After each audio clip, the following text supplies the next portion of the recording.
اللہ سبحان و تعالیٰ ارشاد فرماتے ہیں کہ جب میں کسی چیز کا ارادہ کر لیتا ہوں تو اسے کہہ دیتا ہوں کہ ہو جا تو وہ ہو جاتی ہے۔ تو اپنے ارادوں کو چھوڑ دو اور اللہ کا ارادہ بن جاؤ۔ اپنی اس میں سے اپنی میں کو نکال دو اور اللہ کے ارادوں کے مطابق زندگی گزارنا شروع کر دو، تو اللہ سبحانہ و تعالیٰ تمہارے سارے کام بھی سنوار دے گا اور تمہارے سارے کام بھی اچھے ہوتے جائیں گے۔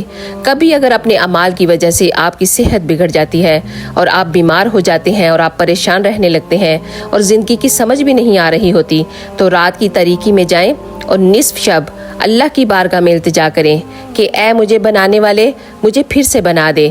میں اپنی زندگی کو اپنے ہی اعمال کی وجہ سے لہو لہان کر چکا ہوں یا کر چکی ہوں، میری اس جان کو اپنی جان سمجھ کر اس میں پھر سے جان ڈال دے۔ تو پھر کیا ہوگا کہ اللہ پھر اس آپ کی جان کو اپنی دی ہوئی جان سمجھ کر اس میں پھر سے جان ڈال دے گا۔ لیکن اب وہ جو آپ کو جان دے گا نا، تو پھر اپنی زندگی کو کسی مقصد کے لیے ہی گزاریے گا، کیونکہ با مقصد انسان ہی دنیا میں کامیاب ہوتے ہیں۔ سبحان اللہ۔ اگر آپ کو یہ ویڈیو پسند آئے تو پلیز موٹیویشن کے لیے لوگوں کے ساتھ شیئر ضرور کیجیے گا۔ آپ سب کا بہت بہت شکریہ۔ جزاک اللہ خیر۔